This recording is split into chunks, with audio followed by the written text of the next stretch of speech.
ഈ ഒരു ഗിഫ്റ്റ് എൻ്റെ ഒരു ബേക്കിംഗ് ഫ്രണ്ട് അവളുടെ ഉമ്മാക്കും ഉപ്പാക്കും സർപ്രൈസ് ആയി കൊടുക്കാനായിട്ട് തന്നിട്ടുള്ള ഒരു വർക്കായിരുന്നു കേട്ടോ. സത്യം പറഞ്ഞാൽ ഈ ഒരു ഗിഫ്റ്റ് ഇതിലേക്ക് വെക്കുന്ന സമയത്ത് സത്യത്തിൽ നമ്മളെ പ്രിയപ്പെട്ട ആർക്കോ നമ്മൾ ഗിഫ്റ്റ് കൊടുക്കുന്ന പോലെയുള്ള ഒരു ഫീലാണ് കേട്ടോ തോന്നിയിട്ടുണ്ടായിരുന്നത്. ഗിഫ്റ്റ് കിട്ടുന്ന ആളെ പോലെ തന്നെ കൊടുക്കുന്ന ആളുകൾക്കും സന്തോഷം തരുന്ന ഒരു കാര്യമാണ് കേട്ടോ. അപ്പോൾ ഇത് ഉണ്ടാക്കുന്ന നമ്മൾക്ക് അതിലേറെ സന്തോഷമാണ്. കാരണം എന്താണെന്ന് വെച്ചാൽ ഇത് ഉണ്ടാക്കി കഴിഞ്ഞിട്ട് നമ്മൾ തന്നെ ഇവർക്ക് കൊണ്ടു കൊടുക്കണം. അപ്പോൾ ആ ഒരു വീഡിയോ ഒക്കെ കളക്ട് ചെയ്യാനായിട്ട് പറഞ്ഞിട്ടുണ്ടായിരുന്നു കേട്ടോ. അവൾ ഗിഫ്റ്റൊക്കെ കൊടുക്കാറുണ്ട്, പക്ഷേ ഇതുപോലെ സർപ്രൈസ് ആയിട്ട് അവർക്ക് കൊടുത്തിട്ടില്ല. അപ്പോൾ അങ്ങനത്തെ സർപ്രൈസ് കൊടുക്കാൻ വേണ്ടിയിട്ടാണ് കേട്ടോ ഇങ്ങനെ ചെയ്തിട്ടുണ്ടായിരുന്നത്. സംഭവം അവൾ തന്നെ എല്ലാ ഐറ്റംസും എനിക്ക് പർച്ചേസ് ചെയ്ത് തന്നിട്ടുണ്ടായിരുന്നു. നമ്മൾ ജസ്റ്റ് ബോക്സ് വാങ്ങി അത് പാക്ക് ചെയ്ത് കൊടുക്കുക മാത്രമാണ് ചെയ്തിട്ടുണ്ടായിരുന്നത്. നേരിട്ട് അവൾക്ക് തന്നെ ഇത് കൊടുക്കാവുന്നതേ ഉള്ളൂ. പക്ഷേ കൊടുക്കുന്ന സമയത്ത് എൻ്റെ ഒപ്പം വേണമെങ്കിൽ എന്നെ ചീത്ത പറയും, ഇതൊക്കെ എന്തിനാണ് ഇങ്ങനെ വാങ്ങിയിട്ട് വന്നത് എന്ന് പറഞ്ഞിട്ട് ചീത്ത പറയും. അതുകൊണ്ടാണ് ഞാൻ നിൻ്റെ കയ്യിൽ ഇത് ഏൽപ്പിക്കുന്നത് കേട്ടോ പറഞ്ഞത്. ചിലപ്പം അത് സന്തോഷം കൊണ്ടായിരിക്കും ആ ഉപ്പ അങ്ങനെ പറയുന്നത്.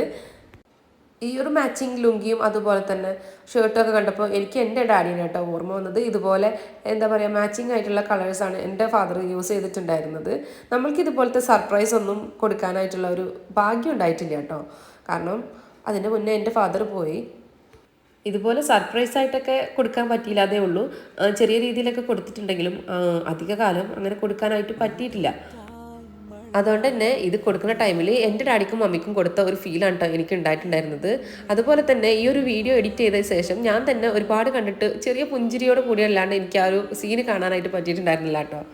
അവളൊപ്പം ജോലിയൊക്കെ കഴിഞ്ഞിട്ട് രാത്രിയാവും എത്താൻ. അപ്പോൾ ആ ഒരു സമയത്ത് വേണം ഇത് കൊടുക്കാനെന്ന് പറഞ്ഞിട്ടുണ്ടായിരുന്നു. എങ്കിൽ കൂടി എനിക്ക് തന്നെ ഇത് ഈ ഒരു ഗിഫ്റ്റ് അവിടെ കൊടുക്കണം, അവിടെ എത്തിക്കണം എന്നുണ്ടായിരുന്നു. അപ്പോൾ അതുകൊണ്ട് ഞാൻ തന്നെ കേട്ടോ ഇത് ഡെലിവറി ചെയ്തിട്ടുണ്ടായിരുന്നത്. ഉമ്മ അവിടെ ആദ്യം തന്നെ നിൽക്കുന്നുണ്ടായിരുന്നെങ്കിലും എനിക്കെന്തോ ആ ഫാദറിനെ വിളിച്ചിട്ടാണ് ആ ഗിഫ്റ്റ് ഫസ്റ്റ് കൊടുക്കാനായിട്ട് പറഞ്ഞിട്ടുണ്ടായിരുന്നത്. ആര് തന്നതാണെന്നൊക്കെ ചോദിക്കുമ്പം ആദ്യമൊന്നും മൂപ്പർക്ക് കിട്ടുന്നുണ്ടായിരുന്നില്ല. പിന്നെ കുറേ കഴിഞ്ഞതിന് ശേഷം കേട്ടോ മോളെ പേര് പറഞ്ഞത്.